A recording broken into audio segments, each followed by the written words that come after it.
오늘 말씀도 이제 이스라엘 백성들이 가나안 땅을 앞에 두고 들어가서 되어질 일들을 예고하는 것이죠. 그 예고하는 것 중에 하나가 뭐냐면 너희들이 우상 숭배를 할 것이다. 우상 숭배를 할 것이다 하는 이야기를 하면서 그 우상 숭배를 할 때 그때 너희들이 받을 심판이 무엇인가 하는 이야기를 하고 있고요. 그 심판의 도구로 이방인들을 이용할 것이다 하는 그 이야기를 합니다. 이것이 오늘 본문 전체의 내용이에요. 15절부터 18절까지는 우상 숭배를 한다. 19절부터 25절까지는 그때 받을 심판이 무엇인가, 그리고 26절부터 33절까지는 그 심판의 도구로 이방인을 이용한다, 사용한다, 이렇게 말씀하고 있습니다. 자, 이 말씀은 우리가 성경 신명기로 계속 반복되었던 이야기고, 또 성경 사사기나 이런 말씀을 보면 또 다른 구약의 많은 부분들, 선지자들의 예언을 봐도 계속 반복되는 이야기죠. 그 반복되는 이야기 중에 가장 많은 것이 우상숭배 이야기입니다. 그러면 이 우상숭배를 왜 하느냐 하는 거죠. 그 우상숭배 안 하면 될 것 같은데, 하나님만 믿고 따라가면 될 텐데 왜 이스라엘 백성들은 그렇게 우상숭배를 하는가 하는 것을 생각하게 되잖아요. 왜 우상숭배를 하죠? 하나님이 여전히 계시고 하나님의 역사가 있음에도 불구하고 우상숭배를 하는 이유가 무엇일까? 그 이유는 하나님과의 관계가 편해지고 부요해지면 딴 생각을 하게 됩니다. 다시요. 하나님에게 부요해지고 편안해지면 딴 생각을 합니다. 제 이야기가 아니라 15절 말씀이 그렇게 이야기하고 있어요. 15절. 그런데 여수run이 기름짐에 발로 찼도다. 내가 살찌고 비대하고 윤택함에 자기를 지으신 하나님을 버리고 자기를 구원하신 반석을 업신여겼도다. 여기 여수run이 기름짐에, 이 여수run이라고 하는 것은 하나님의 다른 그런 명칭입니다. 그러니까 하나님이 편해진 거죠. 편해지고 또 그러다 보면 더 편한 관계 속에서 하나님을 더 잘 믿고 더 의지해야 될 텐데, 하나님이 편해지면 딴 생각을 하게 된다 이거죠. 딴 생각을. 우리가 돈이 없을 때는 하나님 돈 좀 생기게 해주십시오. 하지만 돈이 많아지면 어떻게 해요? 딴 생각을 하잖아요. 내가 어떤 요구하는 것이 있어요. 이런 명예를 원해요. 근데 그것이 되어질 처음에는 좋지만 그것이 세월이 가면 그것에 대한 감사가 없고 딴 생각을 하게 된단 말이죠. 그러니까 그 딴 생각을 하게 되면서 나타나는 것이 뭐냐? 15절. 하나님을 업신여긴다 이거죠. 하나님을 업신여긴다. 이게 자기를 구원하신 반석을 업신여긴다. 이 업신여긴다는 것이 진짜 노골적으로 업신여기는 것이겠어요? 아니죠. 그냥 딴 생각을 하고, 그리고 다른 것에 집중하고 다른 것에 더 관심을 갖는 것이 업신여기는 것이죠. 업신여기는 것은 하나님이 하신 일을 경히 여기죠. 하나님의 역사가 지금도 있음에도 불구하고 그냥 하나님이 하신 일을 경히 여깁니다. 그리고 어느 선까지 가느냐? 18절을 보면 너를 낳은 반석을 내가 상관하지 아니하고 너를 내신 하나님을 내가 잊었도다. 하나님을 잊는 단계까지 간단 말이죠. 자, 하나님을 잊는 단계. 이것은 뭐냐면 하나님을 믿지 않는다는 게 아니에요. 하나님을 믿는다는 말, 또 신앙의 생활 태도의 그런 양상은 그대로 있어요. 하지만 하나님을 업신여기고 하나님을 잊는다 하는 것은 뭐냐면, 더 깊이 들어가면 뭐냐면 하나님이 내 인생의 주인이 아니라 내가 주인이 된다는 것이죠. 하나님이 내 인생의 주인이 아니에요. 말은 주인이라고 말하지만 항상 주인이 내가 주체가 돼요. 그러니까 내 마음대로 하고 싶어요. 내 마음대로. 그러니까 하나님의 통치를 받고 하나님의 지배를 받고 하나님이 원하시는 순종의 길을 가기보다는 내가 주체가 되고 내가 주인이 되면 내 마음대로 하고 싶은 겁니다. 내 마음대로 하고 싶은데 하나님은 여전히 계세요. 그러면 어떻게 돼요? 하나님이 내 위에 계신 게 아니라 내가 하나님 위에 서려고 하죠. 그러니까 내가 인생의 주체가 되려고 합니다. 근데 하나님이 내 마음대로 되나요? 하나님은 그 정도의 분이 아니시죠. 전지전능하신 분이니까 하나님을 내 인생의 주인으로 여기고 따라가면 쉬운데 따라가지 않고 내가 주인이 되려고 하는데 하나님이 그렇게 내가 주인이 되도록 하시지 않죠. 하나님이 여전히 나의 주인이시죠. 내가 주인이 아니란 말이에요. 나는 하나님의 종이고 하나님의 통치를 받아야 하는 겁니다. 그러니까 하나님은 그렇게 잘 되지 않거든요. 그렇게 되지 않으니까 하나님 대용품으로 다른 걸 찾는 겁니다. 그 다른 걸 찾는 게 뭐예요? 그것이 우상이란 말이죠. 우상. 그러니까 우상은 인간의 마음대로 할 수 있어요. 마음대로 만들고 마음대로 조종하고 마음대로 꾸미고 마음대로 할 수 있어요. 인간은 마음이 부요해지면 자기 마음대로 하는 걸 찾아요. 하나님은 하나님 보고 이래라 저래라 하면 하나님 그렇게 됩니까?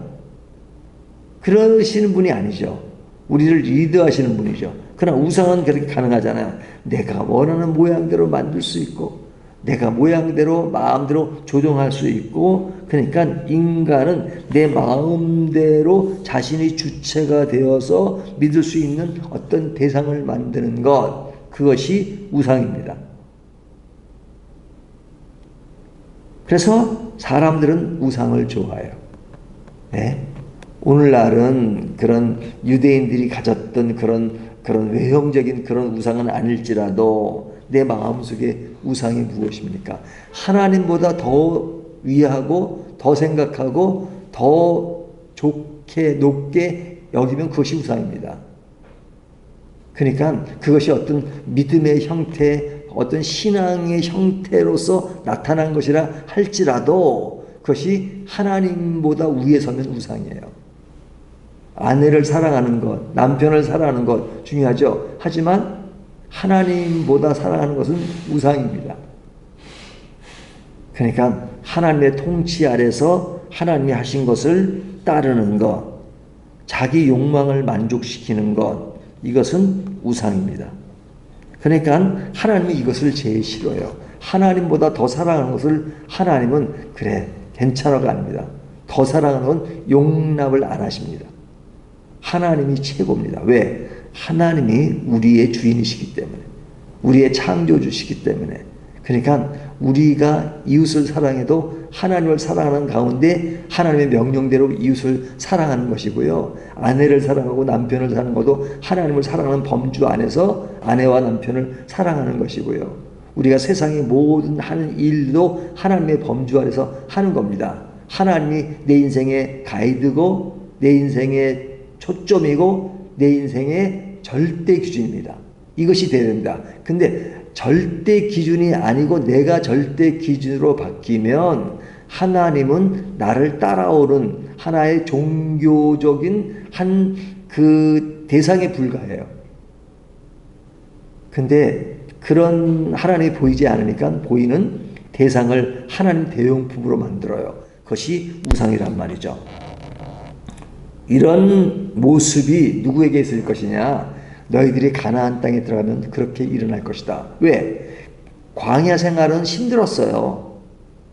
그러니까 광야 생활에서 우상을 만들고 금송아지를 만드는 일이 있지만은 그러나 광야는 그래도 하나님의 통치를 많이 받았는데 이제 가나안 땅에 들어가는 안정권에 들어가는 거잖아요. 정착되는 거잖아요. 정착되면 사람들이 더 하나님을 잘 믿느냐? 아닙니다.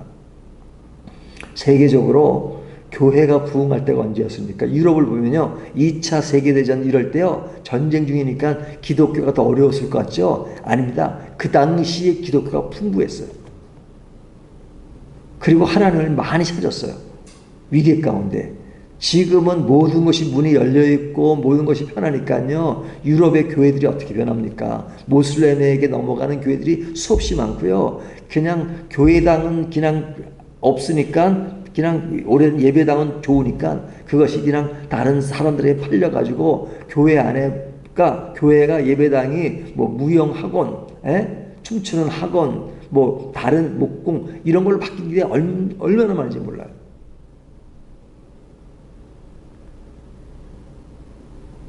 그러니까 그것이 왜 그래요? 인간이 주체가 되기 때문에 그렇습니다.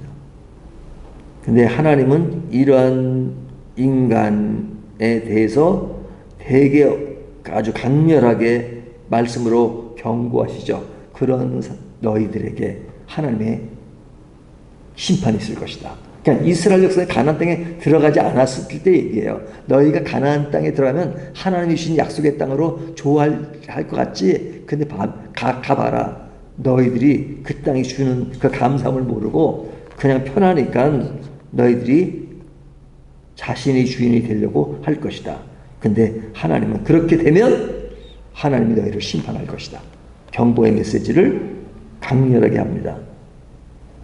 그래서 그 격려의 메시지가 19절을 보면 인간의 타락은 하나님을 경록케 한다 이렇게 말씀하죠. 이 19절 그러므로 여호와께서 보시고 미워하셨으니 그 자녀가 그를 경노하게 한 까닭이로다. 하나님은 격려하고 그 다음에 하나님이 질투심을 느끼게 한다는 표현을 계속합니다. 그러니까 하나님이 질투심을 느낀다는 것은 뭐 하나님이 우리를 얼마나 사랑한다는 표현의 역설적인 표현이죠.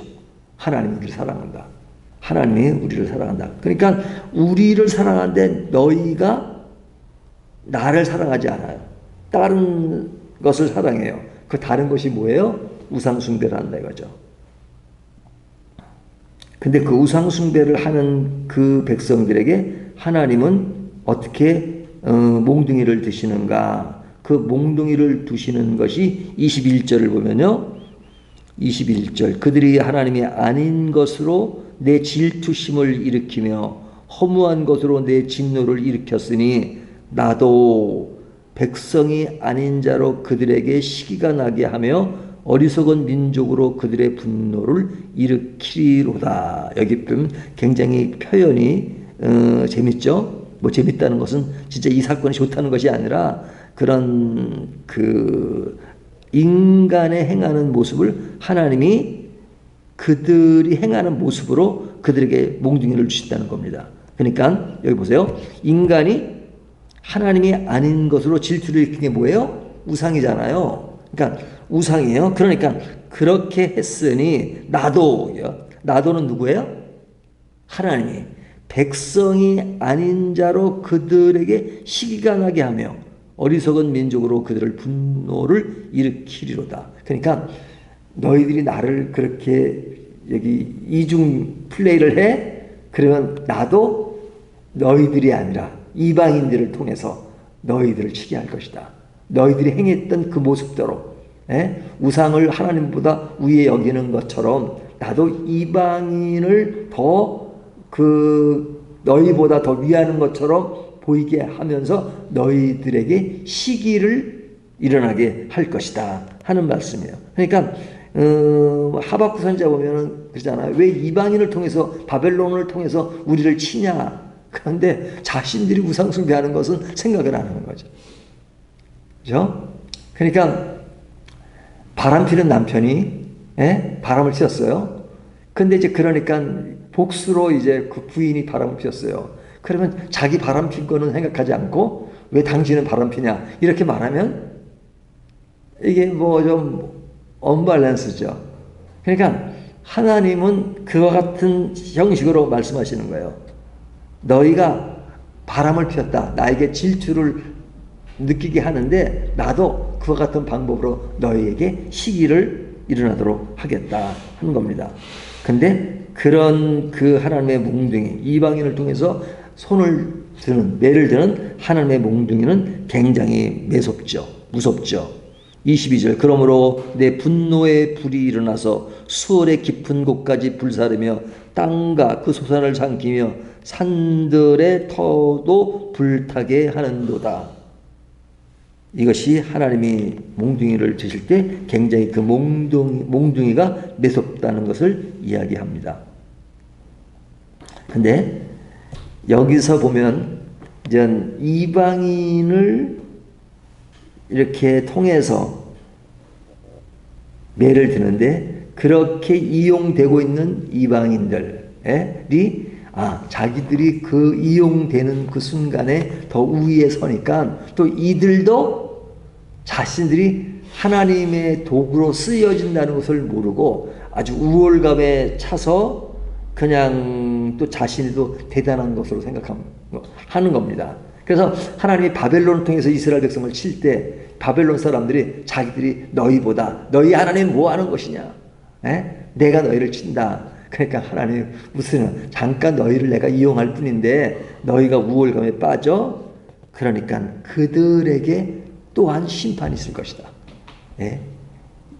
바벨론 사람들에게 또는 아수르 사람들에게 심판이 있을 것이다 하는 겁니다. 왜 그렇게 이야기하십니까? 하나님이 이스라엘 백성들에게 이방인을 사용한 것은 이스라엘 백성을 버렸기 때문이 아니라 사랑하기 때문에 다른 질투심을 일으키게 유발시키는 것은 뭐냐면 이건 인간적인 표현입니다. 표현을 하나님이 쓰시는 거예요. 내가 너를 너무 사랑한다는 그런 역설적인 표현이죠. 그래서 잠깐 그런 겁니다. 영화식으로 말하면 남편이 바람을 피니까 그 아내가 옆집에 있는 남자에게 좀 이렇게 부탁을 하는 거예요. 내가 남편이 조금 돌아오게 하기 위해서 좀 이렇게 실제가 아니라 그런 좀 모습을 보여달라. 뭐 이런 좀 유치한 얘기 같지만 그런 영화 같은 것도 있고 그러잖아요. 그런 것처럼 하나님이 잠시 이방인을 몽둥이로 사용하시는 겁니다. 근데 그 몽둥이가 실제로 자기가 대단한 것으로 알면 그것은 오산이죠. 하나님이 여전히 그의 백성을 사랑하십니다. 단지 그들을 이용할 뿐입니다. 그런데 자신들이 그들보다 유능하고 똑똑하고 우위에 있다고 생각하면 하나님이 그들에 대해서 그들도 결국은 하나님의 매를 맞을 것이다 하는 이야기를 하는 겁니다. 그러니까 이 말씀 뭐냐면 하나님이 기회를 주시고 많은 것을 주셨을 때 그것을 감사하면서 그 모든 것을 주신 주체가 하나님이라는 것을 알고 따르는 것이 중요한데 그냥 사람이 우리가 옛날 사람들 쓰던 배가 따뜻해지면 그냥 자기가 잘나서 된 줄 알고 하나님을 세컨드로 한단 말이죠. 그러니까 하나님이 세컨드입니까? 하나님은 우리의 절대자시죠. 절대자심을 잊지 말라. 그렇지 않으면 너에게 반드시 하나님이 사랑하시기 때문에 매를 든 것이다. 하나님이 사랑도 안 하면요 매를 들 필요도 없어요. 그냥 내버려두면 돼요. 내버려두면. 그러니까 내버려두는 게 더 무서운 거예요. 그러니까 내가 믿음 생활하면서 나한테 어떤 시련과 그런 것이 왔을 때 그런 고난이 있으면 사실 다른 면으로 보면 하나님이 나를 사랑하기 때문에 그렇습니다. 사랑하지 않으면요 몽둥이를 둘 필요도 없고 그냥 내버려둬요. 나중에 그냥 극단적으로 얘기하면 그러다 지옥 가면 돼요. 근데 하나님은 지옥 보내는 걸 원치 않으세요. 그러니까 그냥 단련하시고 시련도 주시고 고난도 주시고 돌아서게 하기 위해서 그냥 이 방법 저 방법 쓰시는 거예요. 돌아와라. 그래도 안 돌아오면 끝이죠. 그러니까 우리에게 시련이 온다는 것은 하나님이 우리를 사랑하기 때문에 그런다 하는 것을 생각하면서 신앙의 위기와 위로가 무엇인가 하는 것을 다시 한번 생각하는 저와 여러분이 되시기를 주님의 이름으로 축원합니다.